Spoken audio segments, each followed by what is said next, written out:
What's up, everybody? My name is Ryan. Welcome to a new episode of Everything Maybe, a podcast about society, pop culture, and everything in between. Listen, guys, I hope you have had a safe and happy new year. I mean, I know I feel like it's a little weird saying Happy New Year, I guess, this late into the month, depending on when this comes out. But, you know, I like to say that the new year is like until, like, let's say the end of January, like, you know, because this is a trial period, you know, like you gotta see what habits are sticking, what habits are not sticking, you know, if your goals have changed, you know.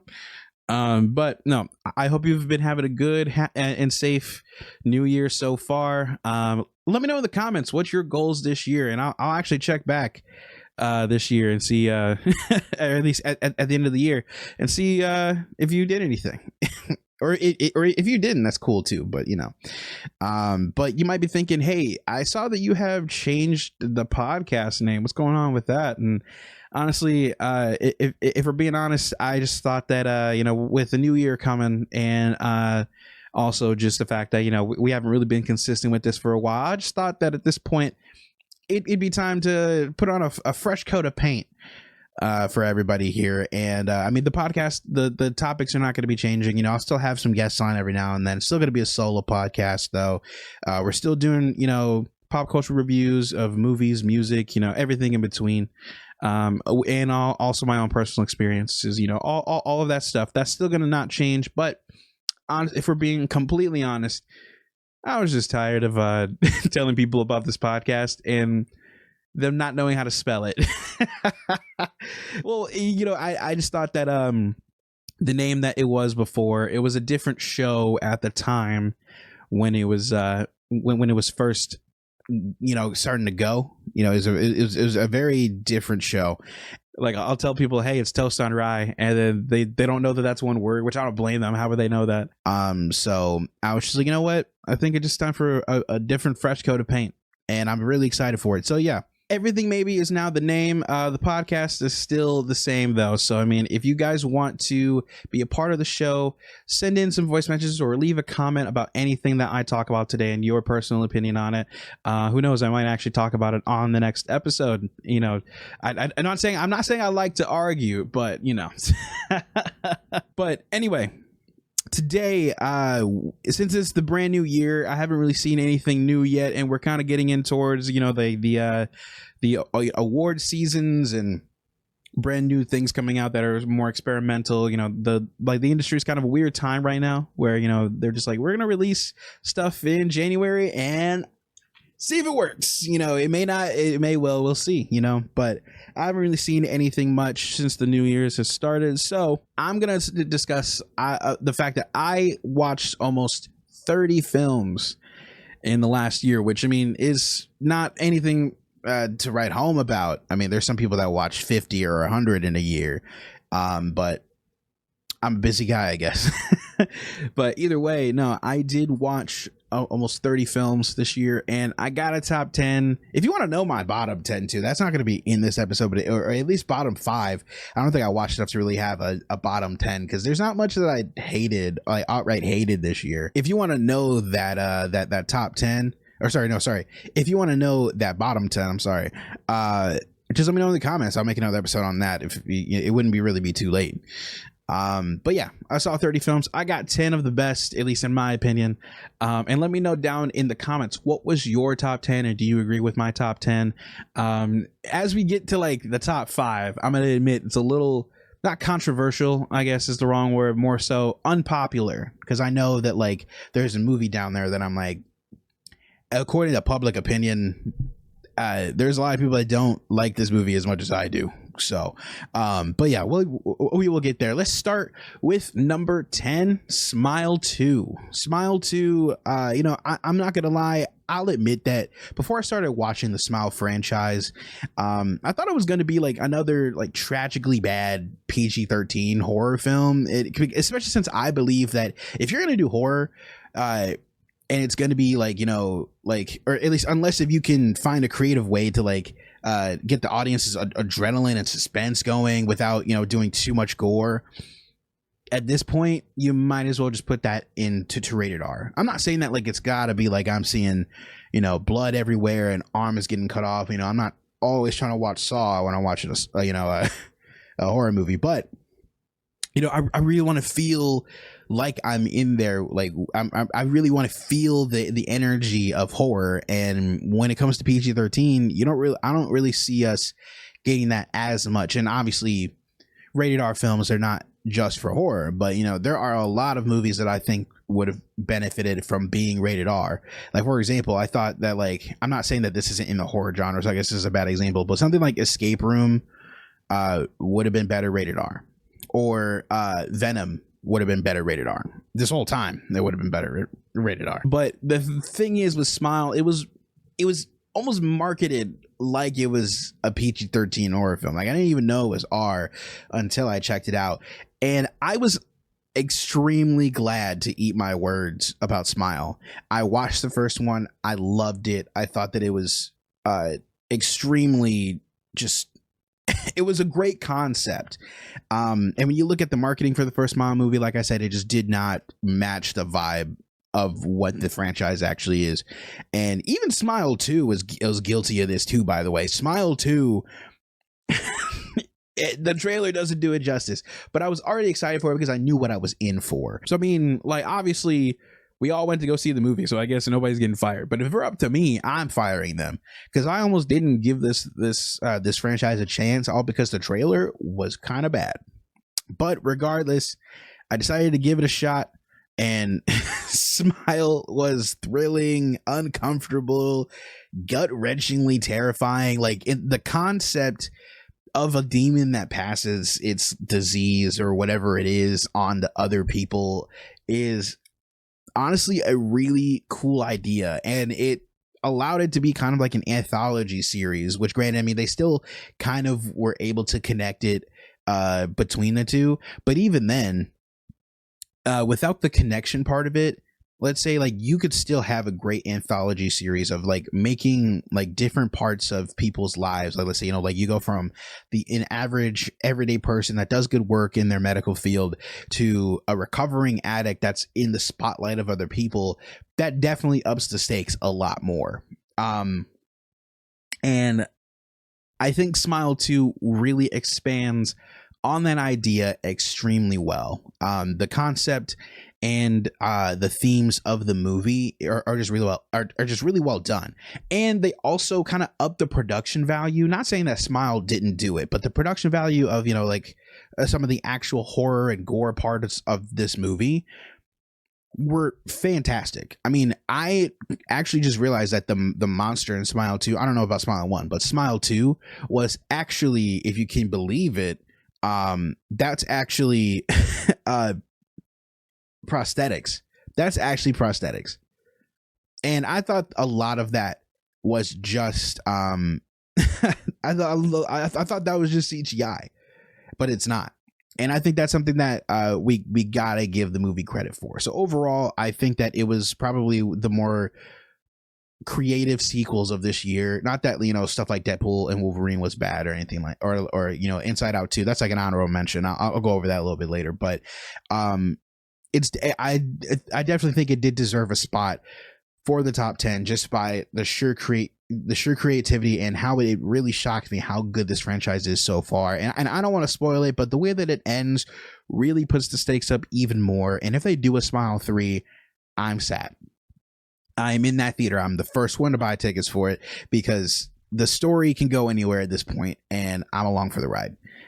So yeah, a brutally underrated franchise so far, and Smile 2 has taken my number 10 spot. And now coming in at number 9, I can't believe I'm about to say this title, because I mean, when I first heard it, it was like, okay, that's crazy, but it's actually My Old Ass. I'm sorry, Mom, if you're watching this. I mean, it's not like I've ever heard me swear on the internet at this point, but anyway, honestly, My Old Ass, this movie has really hit me as someone that is still kind of trying to figure out what they're doing with their life. Like, I have a plan. I'm 23. I'm young still. Not as young as I used to be, but and for some reason, like, since I'm still trying to kind of work and figure out where I am in life, 2024 was a year that for one reason or another I was always connecting to coming of age movies, which is funny because I am nowhere near the age that some of these stories are about. I'm not 16 or 18. I'm not even 18. You know, I'm 23. You know, so I feel like me coming of age, I guess technically in like the theme of movies, I guess, isn't really a thing anymore, right? But I guess I'm more relating to it in the sense of still like starting a new era of life, or, you know, could like, instead of starting adulthood, I'm, you know, I guess finding ways to continue my adulthood, you know. And at least with that in mind, you know, I thought that this movie was going to be your typical, you know, raunchy buddy time travel type comedy based off of, you know, the trailer. But it's honestly so much more than that. You know, I if you've never seen this movie, I'm not going to spoil it too much. Normally I do spoiler reviews, but I don't want to, you know, take away from the experience of the movie. But it uses this weird mix of sci-fi, drama, and comedy that was done in such a very unique and fresh way, to the point where it feels like it doesn't take me out of the movie, but it's just something I can't think of something that has done that before. You mean to tell me that if I get astronomically high, I can time travel to meet my past or even future person?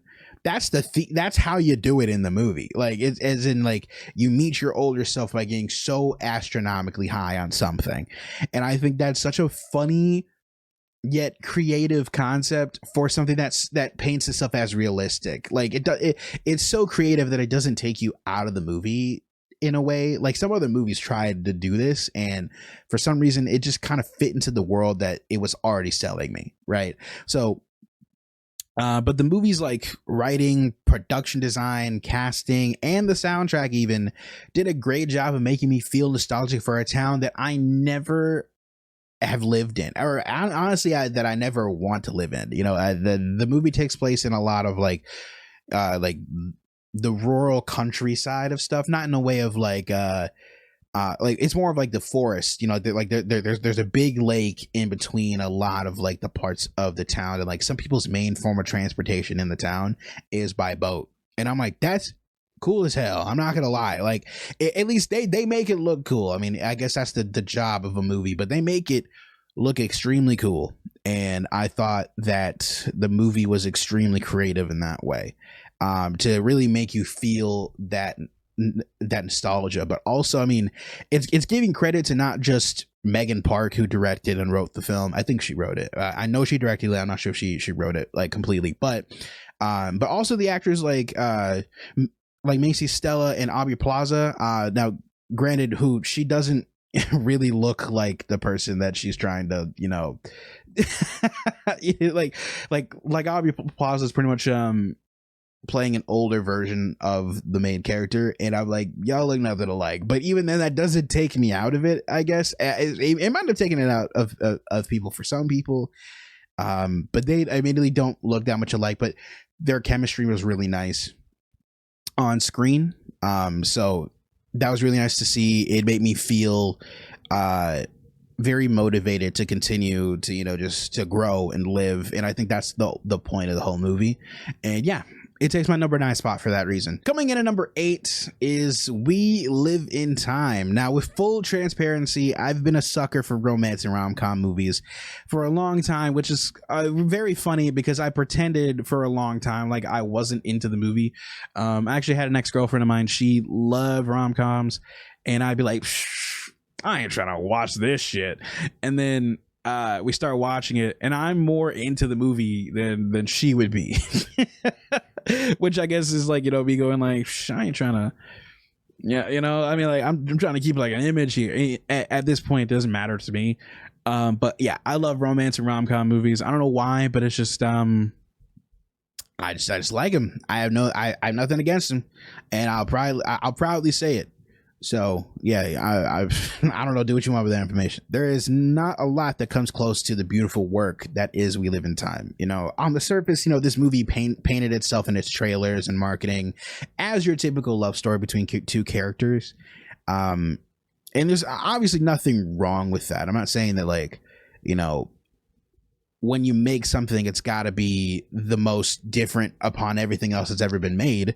But I thought it was just gonna be your like typical romance, new ride on that sense. But I think this movie is more than what it wanted you to believe. In its first iterations of marketing, which I guess is a good marketing tool, to be fair. But beneath all of that, this is a movie that uses the genre of romance that typically kind of over romanticizes love and relationships to a certain extent. I'm not naming any names, but there are some movies out there that kind of paint love to be this like there's nothing better than this, when in reality I want to see more things that teach you that love is just in addition to what life could actually be. There should be a lot more media that teaches that to not just people in general, but young people especially. I'm not saying young people should have watched this. No, I'm not saying that at all. But there should be media that is painting that for people to understand. And I think We Live in Time still does that. I think it really portrays what a realistic partnership is between two people, outside of, getting hit by a car and then now falling in love with the person that basically almost killed you, that outside of that, obviously, I feel like if I got hit by a car, actually, I'm not going to lie. At this point, maybe it's better to sit out in the street and get hit by a car than Tinder. Nah,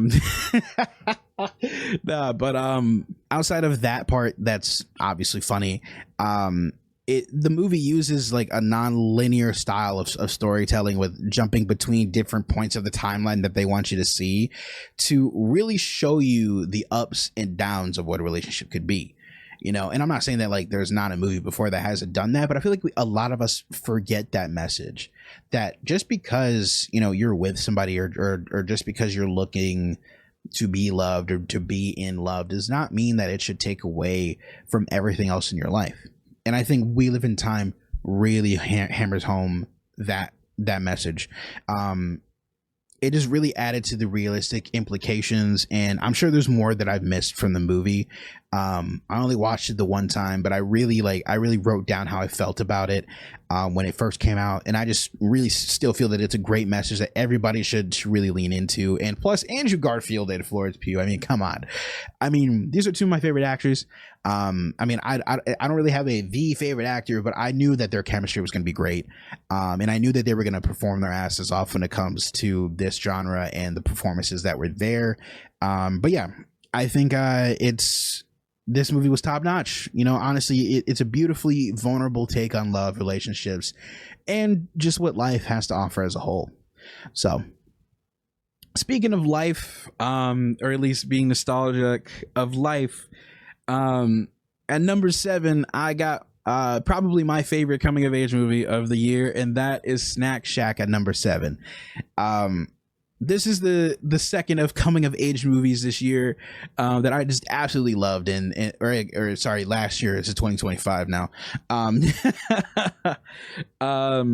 But especially since like while I praised or at least I'm about to praise two coming of age movies that I really like, I will admit that the genre as a whole can get a little bit repetitive at times.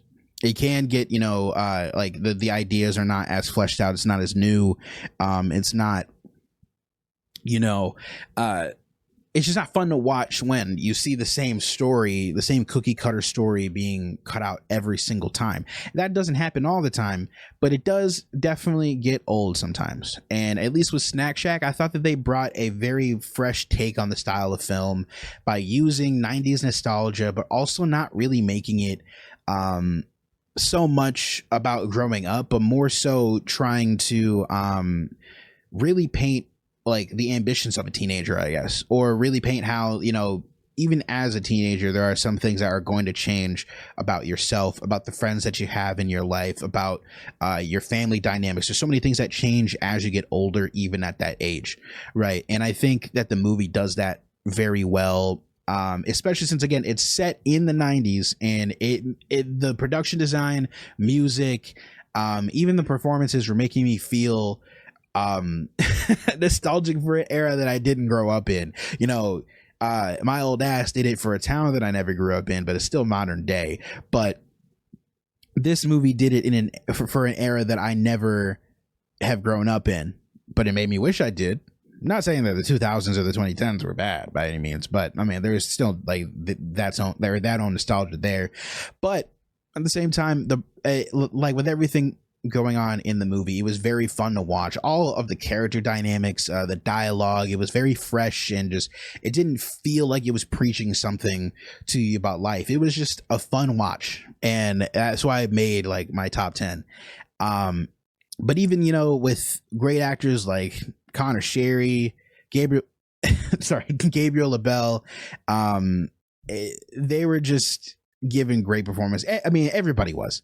Even though I will admit they don't look 14. I feel like, you know, this movie would shoot up a little bit higher if we stop casting people at, or, you know, or actually, you know what, stop writing characters that are 14 and then cast people that are clearly in their 20s. Stop doing that. Or at the very least, I would have believed this a little more if you aged this up by just a couple of years to like 16 or 17, because these people do not look like they just got out of middle school. There's no way. Like, but outside of that, the story is still really good, and I feel like if you've never seen the movie, if you've ever been passionate about anything, or if you've ever worked hard for something, or have wanted to do that, or have really wanted to work towards something, and you're actively doing that, I think even though you're not 14 anymore, or even if you are, I don't know, but you'll relate to the movie just by pure concept.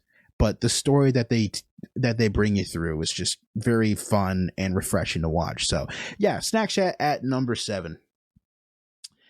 At number 6, I think we got the best animated movie of the year, which is funny because the competition was stacked this year. The person, you know, it's funny because Inside Out 2 was actually in my top 10 for most of the year, and then I saw The Wild Robot and I saw other stuff, and it fell to like just right out of the top 10. But The Wild Robot takes the spot as the best animated movie of 2024.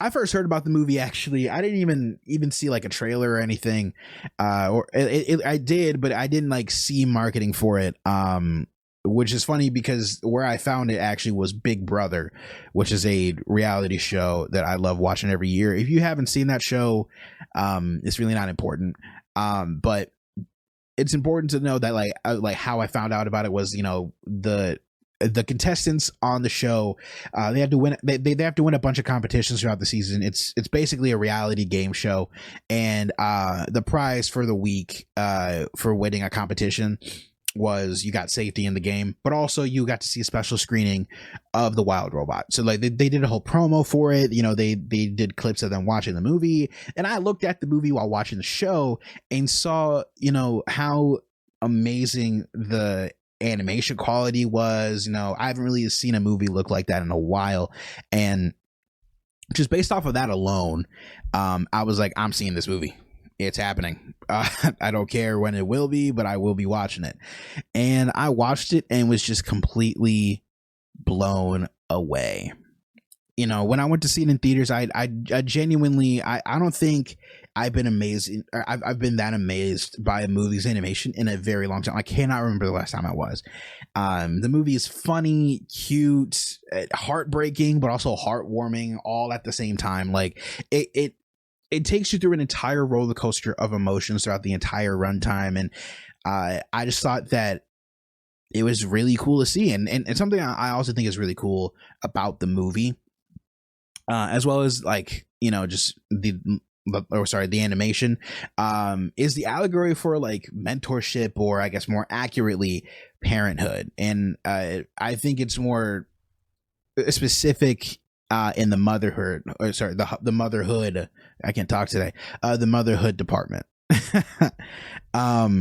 Motherhood is probably one of the hardest things to do, especially since, you know, I don't know if you know this, but I'm not a woman, so I don't really know what it's like to birth a baby. I don't know what it's like to nurse that baby when it is here. I don't know anything about that. But what I do know is that, my mom is one of the strongest women I've ever met in my life, and I'm sure it was extremely difficult to be a mother sometimes, but she did it. And I'm not saying that fatherhood is, easy, but also the bare minimum, as Tom Segura once said, the bare minimum is kind of just not leave. So, I'm not saying that parenthood in general is easy, but I think especially the way that the movie highlights, what motherhood can be. I think it really touched me as a non-parent, but even as somebody that has had somebody look up to me, or how I've been a mentor to other people. I really feel that type of connection to the movie. Granted, again, I'm not a parent, so I don't really understand the parenthood side of it, but I understand, like what they were trying to do with it. But regardless, I think outside of all of that, if you've ever been a role model or a guardian or a mentor, or if you are a parent, you're going to relate to the movie a lot. It's very beautiful, very fun, very funny at times as well. It's just, yeah, it took the cake for number 6. I really enjoyed it. I will admit it was a little slow, but once you get into it, it's there and it's awesome. All right, we're getting into my top 5, and this is where I said that my top 5, controversial is not the right word. However, I know that what's at my number 5 is not a popular opinion according to other people. And at number 5, it's M. Night Shyamalan's Trap. I want to preface by saying that I know I'm in the minority of people that love this movie. All right, I've read reviews, I've asked people about this movie, and every person that I've talked to about this, there's something about it that they don't like, and I'm on the complete opposite side of the spectrum, and I know that. Okay. But going into this movie, I thought the concept to capture, or at least trying to capture, a mass murderer using someone's concert is extremely interesting. I don't think I don't think that's been done. I'm only 23, so I haven't seen every movie ever. Maybe there is a movie like that, but to me, this is the first to do it, at least to this level of like creativity, and something that really won me over, like alone, outside of like some of the other problems I've seen people have with this movie, is production design alone. I mean, like this concert that everybody was going to in this film, like this concert, like from the backstage antics to the security to the crowd and even the artist, which is funny because that's M. Night Shyamalan's daughter that actually makes music, which is kind of cool. Like she made songs, like a whole album for the movie to perform, to make it like feel authentic, and that really added to it, right? But regardless, it really made everything seem extremely realistic while watching the film, and I just was really like entrenched in the world that it was being painted as, and I really liked that part. But also the way that I unironically and genuinely wanted to be at that concert. It was just really cool. I mean, the music was great. Like they really knocked the production design out of the park for me. But something that I disagree with, at least for a lot of people that have talked about this movie, I mean, including Bailey. I mean, shout out to Bailey. He has completely disagreed with me on this part. We disagree on some stuff all the time. And we both saw this movie and it did not make his top 5, but it made mine. And something that I disagree with everybody on this is performances. Now, I'm not saying that everybody, deserves an Oscar for this, but I also know that M. Night Shyamalan isn't necessarily like the best director we've seen. I mean, he's had some very his filmography has been very polarizing. People forget, at least I don't forget, that he directed The Last Airbender and completely butchered that legacy of that show. But I'm one to criticize his creative decisions, but I think when he gets it right, he gets it right. And I think in this movie specifically, I think the performances he got out of the cast actually kind of matched the tone of the film for me. Like, as a character that, already pretends to care about human life, and puts this persona on of the fact he has a wife, 2 children, a day job, all of this stuff. As somebody that has been painting his life this way for so long at this point, I think if I were him, and I see how more incredibly screwed I am as time goes on, yeah, I'd kind of lose my shit too. I think I would also lose, like, the facade that I've been putting on for so long, because I'm just so mentally, well, I guess for lack of better words, no pun intended, trapped inside of this situation that I'm in. Right. So, I mean, I think it would make sense that Cooper as a character can turn both sides on and off when he needs to, but then also the side that is supposed to be, the cover. I thought that part, that fading away as the movie goes on, just makes sense to me as a performance. And I feel like that, like, at least from what I've read, that's a lot of people's problems with it, is that the performances, line delivery, stuff like that didn't make sense to them. And I personally just disagree. I thought that was a great performance for the character that you're playing, right? But regardless, with production design, the character work of Josh Hartnett, and also, like, the rest of the cast too, it was enough to earn a top 5 for me. I think everybody's performances was great. It was entertaining. The production design was great. Just everything about the movie I thought deserved at least the number 5 spot. And I know that I am in the minority for it, and I will die on this hill. Okay, so but yeah, at number 4, we got Late Night with the Devil, which I think personally takes the spot as the best horror film of the year. And going into it, I thought this movie was weird because at first glance I thought we were watching a documentary, which is my fault because I didn't watch the trailer. I just kind of tagged along to the person that I was watching it with. They were like, hey, do you want to go see this movie? And without doing any research, I was just like, why not? Might as well. Plus he was paying for it, so nah. But I'm known for not watching trailers all the time, but still seeing movies anyway. It just is what it is. But especially since I don't like watching trailers nowadays, because for some fucking reason somebody in Hollywood's like, let's spoil the whole movie so somebody go see it. It's like, dude, can we find some more creative ways to maybe go see this movie instead of putting all of the best parts in the trailer? I'm looking at you, Escape Room 2019. I know I've been harping on Escape Room this whole episode so far, but I'm looking at you. I'm also looking at you, the entire of Fast and Furious.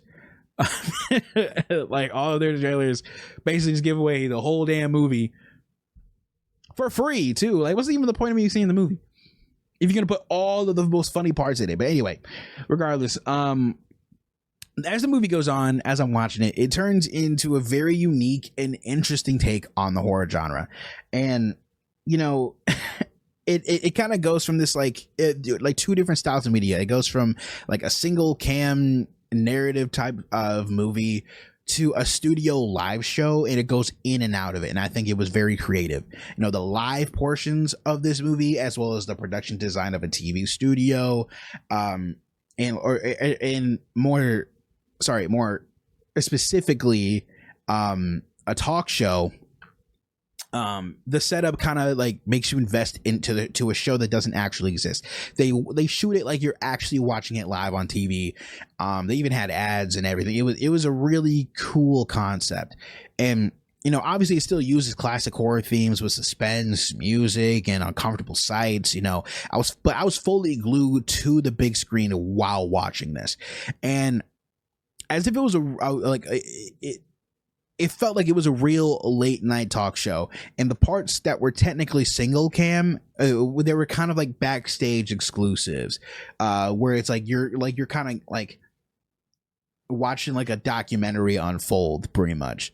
It was flawlessly executed. The editing was great, and it was incredibly engaging the entire time. And even like when the ending of the movie breaks out of the live implications, it turns back to single cam for 5 minutes. It's still some solid creative horror ideas that was very just refreshing to see. I don't think I was like terrified of anything, but I was uncomfortable. And I think, at least for me, in my taste of horror, if I'm feeling uncomfortable or if I'm feeling uneasy, I think you've done your job. right?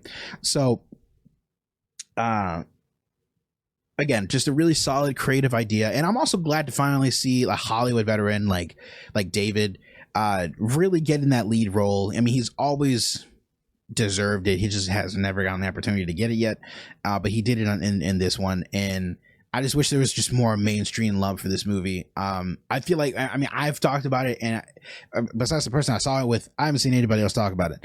So no, it really takes the number 4 spot for me. And yeah, that's it for horror at the very least. Coming in at number 3, we got, I think for me, the best action movie of the year, and that is Monkey Man. Now, from the moment that I saw the movie early in 2024, I kind of make my list throughout the year. You know, I actually follow me on Letterboxd, by the way. Letterboxd is probably where you're going to see like my short reviews, and that's also probably a hint of what I'm going to talk about in future episodes. But when I had my list on Letterboxd, I kind of just knew that it wasn't going to leave even the top 5 when I first saw it. It's coming in at number 3, and for a while it was my number 1. But easily, this was the best action movie of the year. It was the most entertaining. The stunt and fight choreography was entertainingly brutal. It was insanely brutal. Like, I haven't seen something that brutal since John Wick. That's how bad this was, you know. And like it was just really, like, the story was emotionally captivating too. I feel like if you have been in a situation where you have just been really longing for some sort of redemption or revenge, even if you never act on the revenge part, but trying to get redemption for yourself after being dealt a bad hand, I think that's how this movie really owns up to that part. And it was just a full roller coaster of uncomfortable emotions due to the fact that, you know, like when you're seeing somebody brutally attacking people for something that is kind of justified, especially when you're on this 25-year long journey of just trying to just get back to a point where you feel like you got what somebody deserved, you know, or like you gave them what this person deserved. I mean, I personally was very uncomfortable watching what this kid went through, but something I also found very refreshing is, you know, actually it's funny, the action comparisons to John Wick. I like to imagine like this is a John Wick film if the reason for his revenge story wasn't, like, you know, ironically understandable. Like, if somebody killed my dog, I'd be upset about it and I'd probably sue the hell out of them, right? But I'm not physically trained to throw a punch, let alone shoot a gun and kill people at the same time, right? But I feel like if you switch it from ironically understandable to tragically understandable, that's what Monkey Man is. And something that's also extremely interesting about the movie too is that it was co-written by Dev Patel. He also stars in it, and this is his directorial debut. So talk about first impressions. When it comes to first impressions, Dev Patel, man, round of applause to you, man. Fight stunts, all that stuff, the writing, his acting too. I mean, obviously his acting is going to be great, but I think it's extremely difficult to act and direct in your own film. I think it's awesome. But yeah, no, I thought the themes of it was really nice. And it's part of just what individuality is all about. Obviously don't kill people, but but I also understand where the guy's coming from, you know. But coming in at number 2, this, I feel like for me, this is an unpopular opinion too. I'm probably one of 10 people in the world that love the movie. But that's going to be Civil War.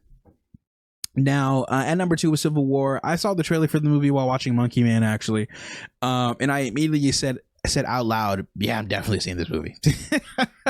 And I am glad I did. You know, the movie was a full roller coaster of uncomfortable emotions. And it's due to the fact that the world of this movie is entirely possible to me. I'm not saying that we're about to break out into a civil war tomorrow. Um, but the fact that you never really know what actually started the Civil War in the movie is kind of to its own benefit. Like anything that you can imagine that would start the war probably happened. And I think that's like what they want you to believe. So whatever you like, regardless of what side you're on of like a political spectrum or anything like that, whatever you can think of probably happened. And that's what started the war, right? And there's plenty of different routes that the movie could go with how the war started, but it doesn't matter because the storytelling is just that strong. Now, in my review on Letterboxd, I was like, I understand that, you know, they're war photographers and, you know, journalists, and it's not their job to mind their business, but also I feel like there are some points in the movie where I'm like, I understand this is for the plot, but also, do we really need to capture this? Probably, actually. No, I mean, like, jokes aside, definitely. But it makes you think about having those uncomfortable conversations in real life about the way society could potentially lean towards. You know, I'm not trying to strike fear in anybody, but like, if something like this does happen, or even on a lower scale, do people actually have a say in anything that happens? Is our only option to be an innocent bystander that just falls in line? Is the only other option is just sit back and document history as it unfolds? I don't know about you, but I am tired of living actual historical events in real time. I'm tired of it. I'm mentally tired. But like I said, regardless of what side you're on of it, I feel like a lot of people thought that this movie was going to be, I guess, romanticizing war in some way, and it doesn't do that. I believe that they use these journalists that are traveling across the country to get an interview with the president about what's going on as a way to see that, honestly, if something like this happens, can we do something about it? You know, you see a lot of people in the movie just trying to live their lives, but also are just trying to do whatever they can to survive. But also there are some people that are kind of treating this like it's the purge. You know, like there are just so many different perspectives to take away from the movie that I thought it deserved a number 2 spot.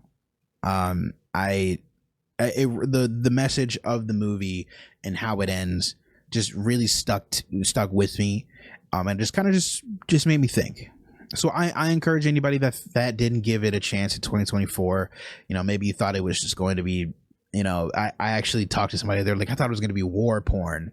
That's an extremely crazy description to have for it. But regardless of what side I think that you might think you're on, human sociology is scary, and it's especially scary when you're constantly living historical events daily. So yeah, this movie just feels like it's trying to comfort us in that fact. All right, and just before we get into my top movie of the year, I did want to give some big shout outs to some other films this year that I thought deserved to be mentioned, you know, an honorable mention type thing. And the first one that I really want to bring up, and something that I highly recommend watching, is The Bike Riders. Now, it didn't necessarily get into my top 10 for a number of reasons. One, I felt like the movie kind of ran a little bit too long at certain points, where I was like, you know, the story probably could have wrapped up by now. There's only like so much that you can do. Like the runtime of this movie was a lot of the time the characters were kind of just hanging out, not really much going on. And I understand to a certain extent why they needed this to happen, in a sense of like, you need to get connected to the characters and see how like their dynamics go. And while I understand that, there were some points where I was like, this probably could have been cut a little bit short. Like some of these scenes could have been cut a little bit because they kind of accomplished this in previous scenes or in future scenes too. So just overall, you know, I thought the runtime was a little bit too long for my personal taste. But I still think that the message of the film is very important and very relatable, in my opinion. I always tell people that living life without a purpose is honestly kind of dangerous. I always find it important to be able to know what you want to do, you know, and when you decide what you want to do, you do that and forget the money. You know, as long as you know what you're passionate about, what you want to chase in this life, that's really what's the most important part. And The Bike Riders is really visiting that type of topic and really using the allegory of, I guess, bike riding to show you that living, or I guess like in a sense, riding off into the sunset without a single purpose or a single destination is the most dangerous part of life. Our main character, by the end of the time, really understands what he wants out of life. What he understands is that, oh, hey, there's a lot of things like there's more to life than just riding my bike into the sunset, and he audibly goes like, hey, all I want to do is ride my bike. I don't know what else I want to do. And some of the other characters are like, that's it, and I'm not saying that, living a simple life is bad by any means, but I think figuring out what you want out of your own life is just very important. So yeah, Bike Riders, 100%. One of the better movies of this year, and trust me, I've seen a lot. Joker 2 is there, which if you guys want to know, like a bottom 5 at the very least, I feel like there's not a lot of movies this year that I outright hated, but regardless, if you want to know my bottom 5, that might be a separate episode that I will definitely do. But another movie I wanted to give a big shout out, Deadpool and Wolverine. That was one of the only Marvel movies we got this year, and if I'm being honest with you, I kind of miss when Marvel was really only doing a couple projects a year. When they were doing project after project after project, I kind of got burnt out. There's still some things from Marvel that I haven't seen. I haven't seen Agatha all along. I haven't seen Secret Invasion.